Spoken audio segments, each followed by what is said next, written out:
Assalamualaikum and hello. My name is Azharul Naim bin Asan Azhari. My matric number is 0749N30. You can call me Zarul. And today I will be presenting our project for the subject CSD33503 that been titled as Predicting Student Performance in Exam Using Clarification Technique. In this project, we focus on how machine learning can help the education system, especially by using existing student data to predict performance. Our goal is to help teachers identify students who may be at risk of failing so they can take action early and give the right support.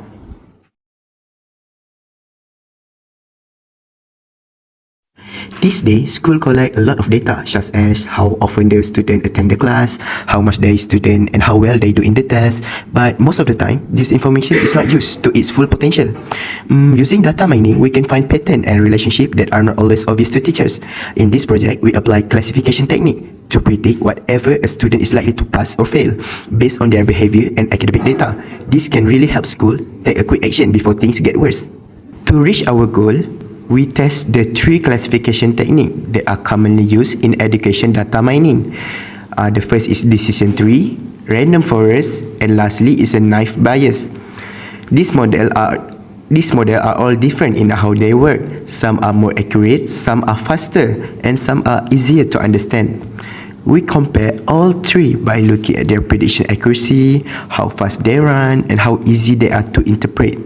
This helps us decide which one would be the most practical in a real classroom or a school setting. Let's start with decision tree. This model works by asking a series yes or no question, such as did the student study more than 2 hours or were there more than 5 absence. Each answer leads to another branch, which is until we reach a final destination, which is pass or fail. One of the best things about decision tree is that they are very to understand and explainable even to people without technical knowledge. In our project, it achieved 96.3 accuracy, which is excellent. However, the downside is that if the tree becomes too complex, it can start making error or new or unseen data. Random forest is likely a smarter or more powerful version of the decision tree. Instead of using just one tree, it builds many different trees and then let them all vote on the final answer. This reduces the risk of error and make the model more accurate and stable. In our project, it achieved 97.6 accuracy, which was the highest among all the three models. It works really well with messy or large dataset, which make it perfect for schools that have a lot of student data. The only drawback is that it's a bit harder to explain how the final result was made, since it combines so many trees. Now let's talk about knife bias. This model uses probability to make a prediction. It assumes that all input features are independent. For example, that study time and exam result do not influence each other. Even though that's not always true in real life, knife bias still perform really well. It's super fast and work great even with a small dataset. In our test, it gives 94.3 accuracy, which is pretty good. And it's kind of a good choice when you need a quick result or want to categorize students based on risk level. But compared to the other model, it doesn't give detailed reason for why the student is predicted to pass or fail. Assalamualaikum, and my name is Zaid bin Uthman, and my matric number is 074926. So right now we're going to talk about pre-processing and feature selection, where is effective data pre-processing and truthful feature selection are critical steps in any data mining process. For education dataset, this step ensures the model is accurate, reliable, and interpretable in the real-world application, such as a prediction student performance. Right, for this part, we will be focused on data pre-processing. One most important step before building any prediction model, it involves 3 stages: data cleaning, encoding, and feature scaling. For the first is data cleaning. We fix any missing or incorrect value. For example, if the study time or grade column has blank, we can fill them using the average or the most common value. We also remove invalid data like negative grade, which will cause a wrong prediction. And next is coding category variable. Since machine learning model can understand whole like male or female, we convert them into a number. For example, like we use 0 for female, 1 for male. If a column has more than 2 categories, such as school name, we will use 1 or encoding so the very category has in all column. And finally, for the feature scaling, it helps to improve the model learning process. if we have too many unnecessary features, it can reduce accuracy or make a model too complex. So we focus only on the features that truly affect the performance, like student time or attendance, and we remove those that don't matter, such as how long students take to get school. So all ensure our data is clean, consistent, and ready for accurate prediction. Alright, next, impact of preprocessing and feature selection. Firstly, for the accuracy, the clean and relevant data lead to the more correct prediction. Example, if gender or test prep course is encoded correctly, the model learn pattern better. So feature selection ensure the only meaningful inputs are used. So the result will be more accuracy when a prediction fails or fail. Next is for reliability. Preprocessing remove a noise, making the model behave consistently across the different data sample. It will avoid a random result caused by a missing value, inconsistent format, and unnecessary features. So the result will stay stable even on the new or unseen student data. And then lastly, for the interpretability, when features are well prepared and selected, the model becomes easier to explain. For example, math score is directly linked to the past. Educator can clearly understand why student flag is at risk. Using a fewer but important features also help the visualization. And then the results, stakeholder, teacher or admin can trust and act on the model inputs. Next is for the importance of preprocessing. First is remove error, where we handle a missing or incorrect value to avoid a model crash or bad result. For example, if student grade is missing or recorded as a negative number, we need to fix that before the training. Next, we ensure the consistency, where we fix an inconsistent format, for example, column, names, and date formats. This way, the system won't get confused by different way of writing the same things. Next is convert to a usable format, transform text, for example, that yes or no into the number, so model can understand it, to make the machine more readable.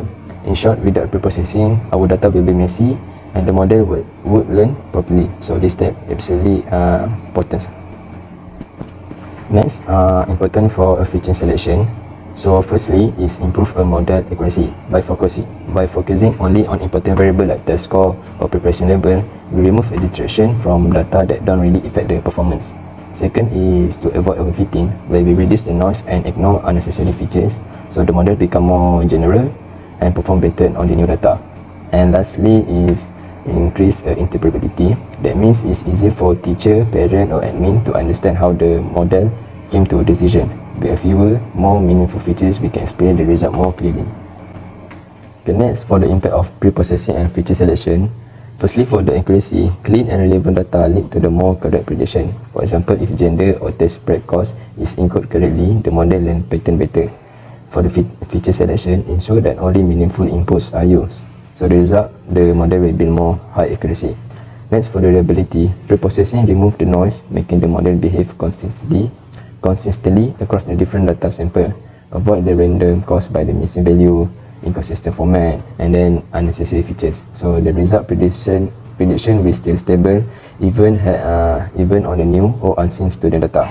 And then lastly, for the interpretability, when a feature are well prepared and selected, the model become easy to explain. For example, math score is directly linked to the past. Educator can clearly understand why student flag at risk. Using a fewer but important features also help the visualization, and then the result stakeholder can be more trust and act on the model outputs. Next, to justify our model for the stakeholders, which is teachers and educators, the students and the parents.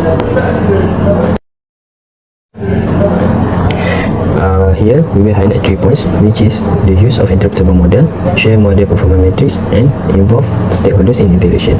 Firstly, the usage of interpretable model. The usage of interpretable model will help the teachers to understand why this model are predicting the student to fail. By using visual decision paths, it will make the teachers to understand how this model to function, thus gaining their trust. Then, by sharing model performance metrics such as accuracy, precision recall, and confidence metrics, this makes confident that the model is reliable and data-driven.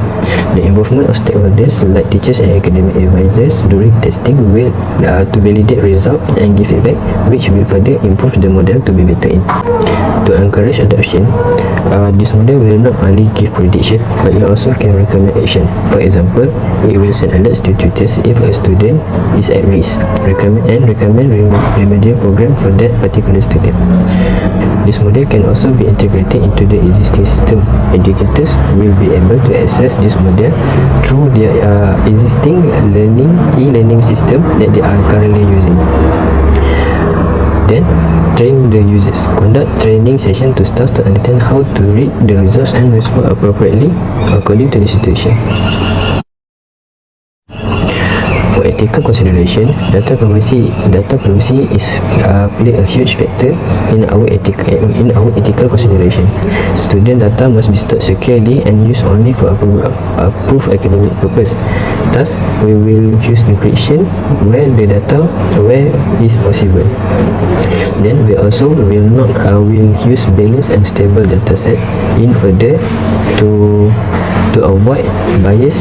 Thus, to monitor model output for unfair patterns. And for purpose and use, this model should be used for support and not to punish students. This model are developed to be a support strategy, not an exclusion system. For the conclusion, this project showed that qualification-based predictive modeling can be a powerful tool in the education domain. By proactively identifying students who are likely to underperform, academic institutions can take timely action to provide support, allocate resources, and improve